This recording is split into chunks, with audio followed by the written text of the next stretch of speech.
kumpiyansa si Education Secretary Sani Angara na sasapat ang 1 trillion pesos na pondong inilaan sa DepEd para sa karagdagang guro at non-teaching personnel sa mga paaralan sa bansa. Pinaplansya na rin daw ng ahensya ang mabilis na pagpapatayo ng aabot sa 60,000 classrooms sa tulong ng pribadong sektor.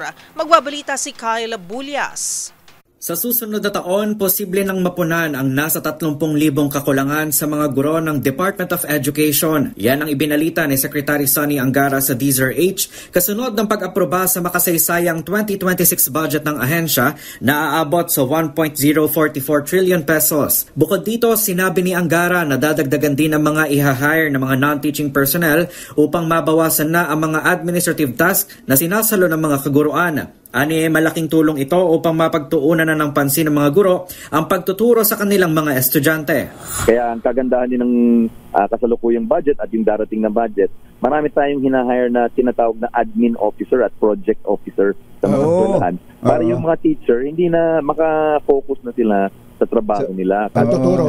Yung hindi na sila yung yung sa feeding program, pinag-uusapan natin. Sila yung sumusukat sa mga bata, sila ang tumitimbang sa mga bata. Minsan, isang buwan yan. Isang buwan yan. So, dapat may katulong sila dyan. At yan ang sinabi ni Pangulo.